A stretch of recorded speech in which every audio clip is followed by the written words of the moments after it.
everybody, and welcome to the new moon video for the new moon in Purva Ashadha Nakshatra, which takes place at about 6:53 a.m. UK time on the 29th of December. If you want to find out when the exactitude of the new moon is in your particular time zone, you can look that up online. Before we get down to talking about this new moon energy, I wanted to remind everybody that I have an extensive nakshatra course that's going to be starting on the 14th of January, running consecutive Saturdays from the 14th of January until the 2nd of September, and probably even an extra class or two on at the end. And that's going to be 6:30 p.m. UK time on Saturdays. In addition to that, to give everybody a little bit of a sneak peek at that class, I'm offering a free class on the Vargas this coming Monday, the 26th of December. And again, that'll be at 6:30 p.m. UK time. Again, please go online to find out what time that is in your particular time zone.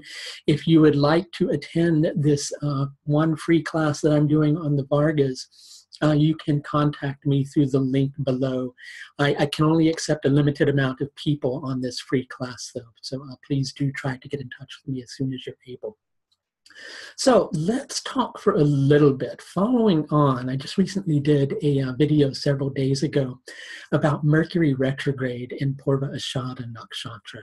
And we're going to deepen that particular theme because really the new moon does kind of deepen that thing because that theme, not thing, theme, but that theme is a thing. So both one and the same, right? The new moon actually conjuncts retrograde Mercury, all within like a little bit over a degree. So it's a pretty intense energy in relation to Purva Ashadha.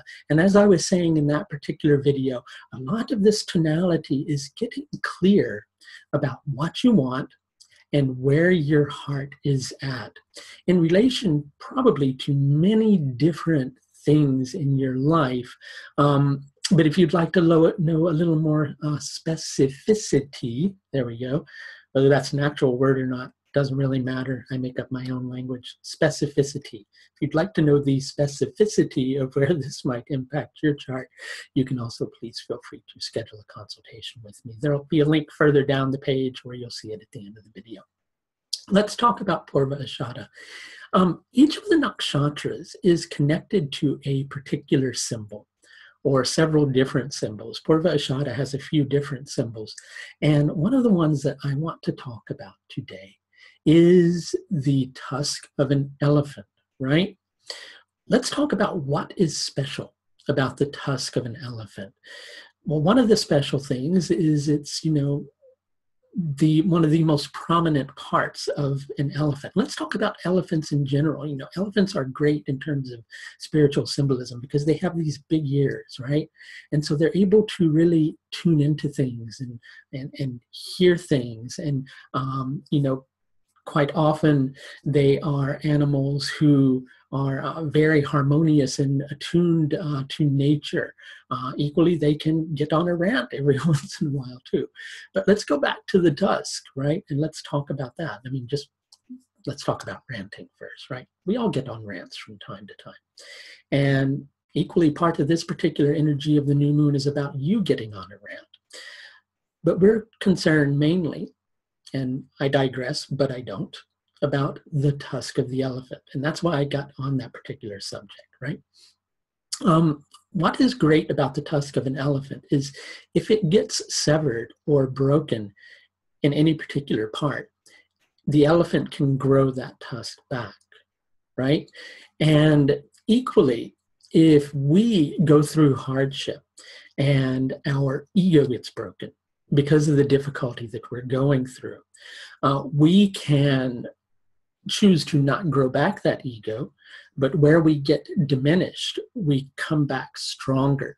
And that's part of the symbolism of this elephant's tusk. And if you use the symbolism of an elephant with big ears, tuning in to what's going on around you, paying attention to the signs and signals, well, on many levels, that can keep you from getting that tusk broken. But many times the natural part of the process is that different layers of the ego will need to come away so that we can have a deeper realization, so that we can have a clearer understanding. And what does that clearer understanding pertain to? That clearer understanding pertains to the essence of where you're at with a particular set of circumstances. Purva Ashadha is also connected to Apas, who is a water deity. And what does water do? It purifies, it cleanses, it removes impurities, right? And think about it, after you have a bath or a shower, you usually come out feeling relaxed and invigorated and cleansed, right? And that's a lot of the energy of this particular nakshatra. But you have to cleanse away the impurities, right? Kind of mixing into the fray with all of this energy. Let's think first about a new moon conjuncting a retrograde Mercury. Retrograde Mercury is very internalizing of the communication processes, rather than being quite as externalized. What is Mercury retrograde good for? Well, it's good for reflection. It's good for tuning into yourself, right? All those external things in your life, they may not go so well during Mercury retrograde periods, right? But even that is not necessarily true, because sometimes when you reflect on things, the external things go a lot better, right?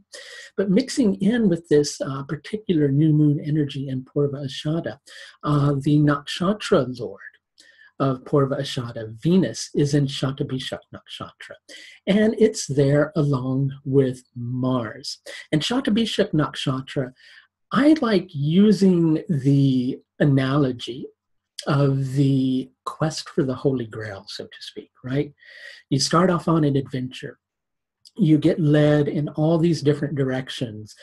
Maybe you encounter difficulty or encounter challenges.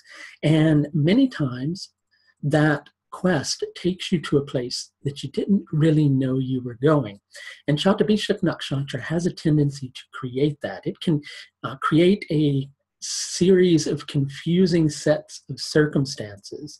But the reason those particular circumstances are happening is so that you can learn something, right? Things may appear one way, and then you come to find out that they are completely different. And you learn something from that particular set of circumstances. And that's more powerful than having something told to you or reading something in a book or anything like that, because the experience becomes subjective. You know it. And so sometimes we need those particular sets of circumstances. Mixed in with this, we were talking about Mars being in Shatabishak Nakshatra. Well, Mars is receiving an aspect from Jupiter, which is in Chitra Nakshatra, right? And Rahu rules Shatabishak Nakshatra. Rahu is in Venus's Nakshatra. So there's a really intensive interplay of energy going on here. So let's bring Chitra into the mix, right?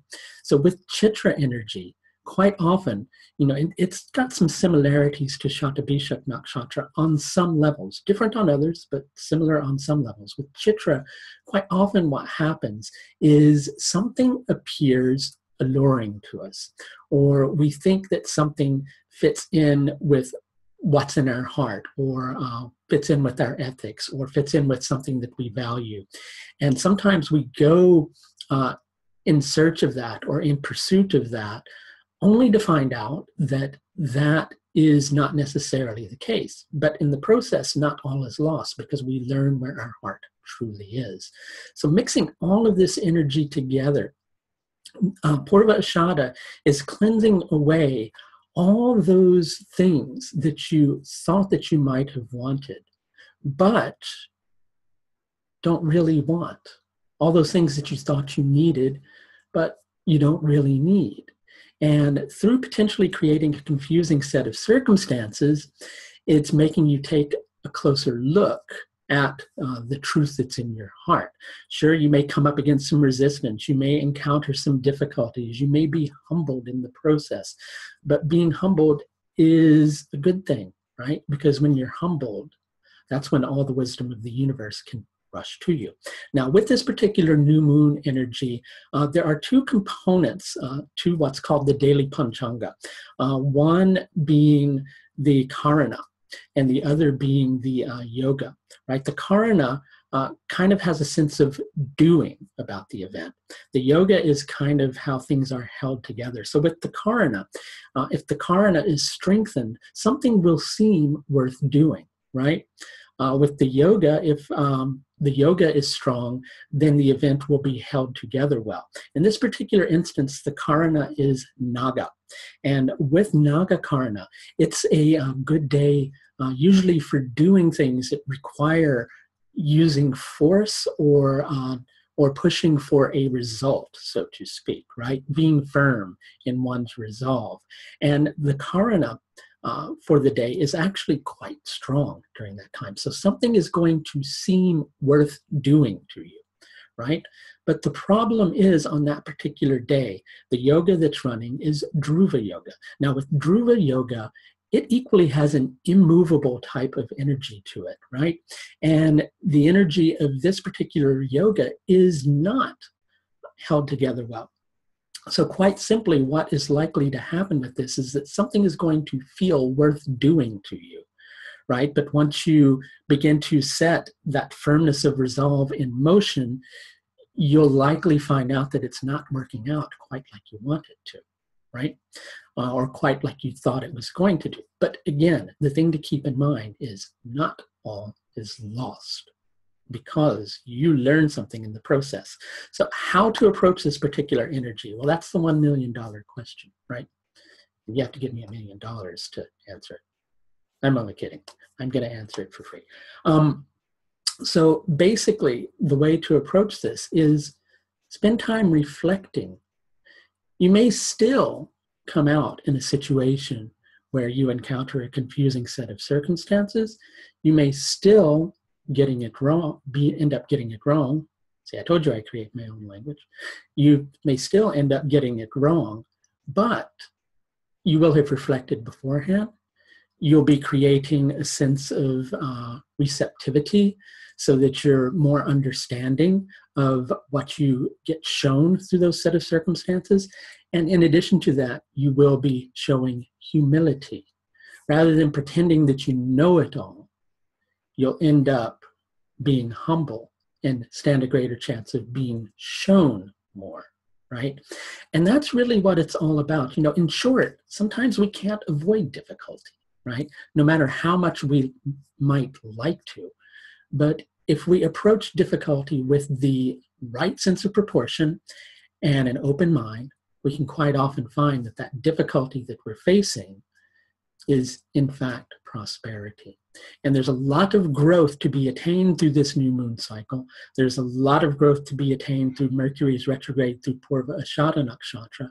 And all of this is ready to flow to you if you just approach it with a sense of open eyes. So that strength of resolve may be necessary, but equally a sense of openness, receptivity, and the capacity to reflect and to open yourself to receive the information that the universe ultimately wants to give you.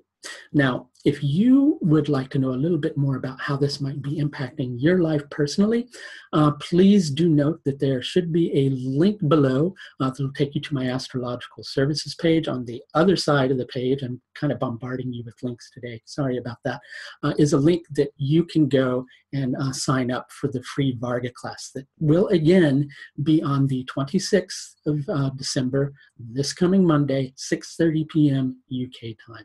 So until next time, my dear friends, please do take the very best care of yourself. Bye now.